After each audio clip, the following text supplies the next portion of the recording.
ৰোলিংৰ মানে budget display কি ক'ব বিচাৰে আচলতে আজি প্ৰথম দিনৰ বাজেটত এই বৰ্ষৰ বাবে আমি ৰাইজৰ বাবে যিটো বাজেট লৈ আহিছিলোঁ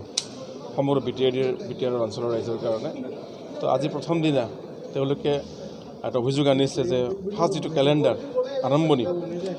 কুৱেশ্যনাৰ থাকিব লাগে কুৱেশ্যনাৰ নোহোৱাৰ কাৰণে তেওঁলোকে হুলস্থুল পৰিৱেশ কৰি কিছু সময়ৰ কাৰণে তেওঁলোকে সদন ত্যাগ কৰিলে তো আমাৰ কথা হ'ল আমি সংবিধানৰ যিটো ৰোল পাৰ্লিয়ামেণ্ট যিটো ছিষ্টেম যিটো পাৰ্লিয়ামেণ্টৰ যিটো ৰুল ৰেগুলেশ্যন আছে এটা এখন সংসদীয় ব্যৱস্থা সদনৰ ব্যৱস্থা এই সদনৰ ব্যৱস্থা মতে আমি কৰিছোঁ ইয়াত আমাৰ পাৰ্লিয়ামেণ্টাৰী আণ্ডাৰ ৰুল 30 লিখা আছে উল্লেখ আছে আণ্ডাৰ ৰুল 30 আমাৰ ইয়াত rules of procedure and conduct of business এই ইয়াত উল্লেখ আছে আণ্ডাৰ ৰুল 30 যে স্পীকাৰে বিএছচি কমিটিত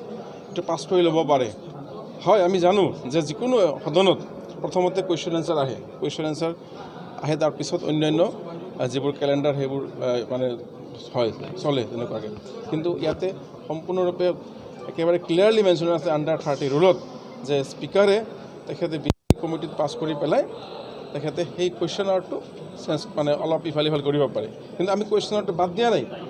বিৰোধীয়ে কুৱেশ্যন কৰিব ৰাইজৰ বাবে এই সন্মান দিবই লাগিব সেইটো ৰুল ৰেগুলেশ্যন আছে সেই ৰুল আমি বাদ দিব নোৱাৰোঁ আমি ৰাখিছোঁ আমি কুৱেশ্যনাৰ ৰাখিছোঁ 3-4টা আইটেমৰ পিছত প্ৰথম আমাৰ বাজেট প্লেচ কৰিছোঁ আমাৰ এই বৰ্ষৰ 22-23 বৰ্ষৰ সমগ্ৰ বিটিআৰ জনসাধাৰণৰ কাৰণে যিটো বাজেটত বিভিন্ন কথা থাকে ৰাইজৰ আশা আকাংক্ষা থাকে